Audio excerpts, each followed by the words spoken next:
आज सभागृहामध्ये जनसुरक्षा कायद्याचं बिल आल्यानंतर यामध्ये चर्चेला सर्वच पक्षाच्या सदस्यांनी भाग घेतला। यामध्ये शिवसेना उभाटाचे नेते अनिल परब, काँग्रेसकडून अभिजित वंजारी, सन्माननीय सचिनभाऊ अहिर, विरोधी पक्ष नेते सर्वांनीच यामध्ये भाग घेतला।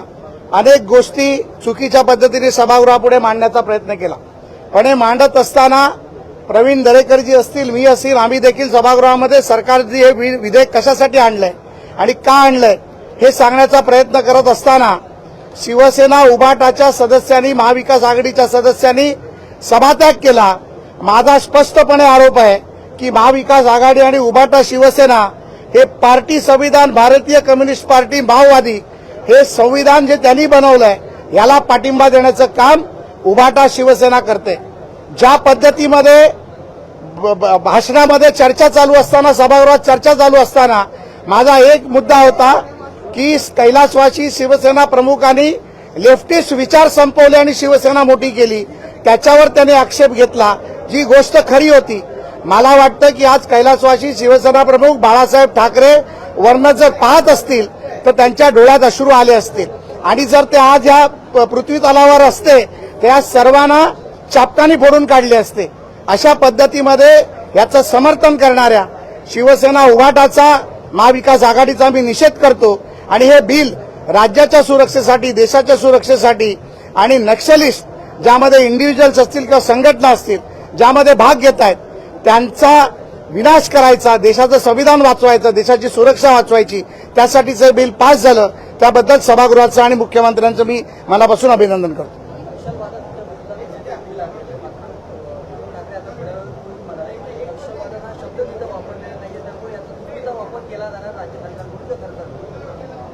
जे उद्धव ठाकरे सभागृहात कुठल्या चर्चेत भाग घेत नाहीत, मी स्वतःहून त्यांना सांगितलं की उद्धवजी आपण चर्चेमध्ये भाग घेतला पाहिजे, त्यांनी नकार देऊन ते निघून गेले।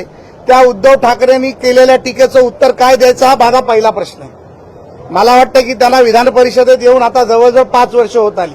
5 वर्षात ज्या व्यक्तींनी मुख्यमंत्री राहिल्यानंतर देखील एक भाषण केलं नाही, एक संबोधन केलं नाही, विरोधी पक्षाची भूमिका मांडली नाही, त्या उद्धव ठाकरेबद्दल बोलण्यामध्ये मला वाटतं की काही स्वारस्य नाही। त्यापेक्षा तुमच्या इतर प्रश्नाचं उत्तर दिलं तर ते चांगलं वाटेल असं माझं मत आहे। नाही, यामध्ये माझी भूमिका स्पष्ट होती की कैलासवासी शिवसेना प्रमुखांनी ज्या पद्धतीमध्ये मार्क्सवादी विचाराला विरोध केला, कम्युनिस्ट विचाराला विरोध केला, त्यामुळे शिवसेना मोठी झाली हा माझा शब्द होता।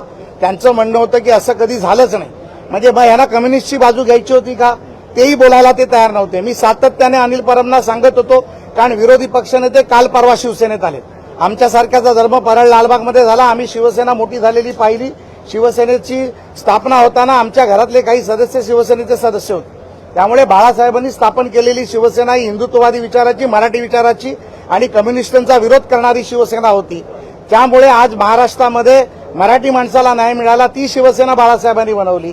आणि मग अनिल परब साहेबांचं या प्रश्नाचं उत्तर द्यायला ते म्हणाले मी प्रश्नच मांडलेला नाही, मी प्रश्नावर बोललेलोच नाही, आक्षेप तर विरोधी पक्षनेत्यांनी घेतला, मग मी का बोलू।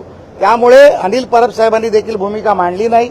माझा स्पष्टपणे आरोप आहे की अनिल परब साहेबांनी किंवा शिवसेना नेत्यांनी उभाटाच्या, मग त्यामध्ये स्वतः उद्धव ठाकरे असतील, आदित्य ठाकरे असतील किंवा इतर कोणी नेते असतील, यांनी स्पष्टपणे त्यांची भूमिका सांगावी की ते डाव्या विचारसरणी बरोबर आहेत का, आणि नसतील तर त्यांची भूमिका काय।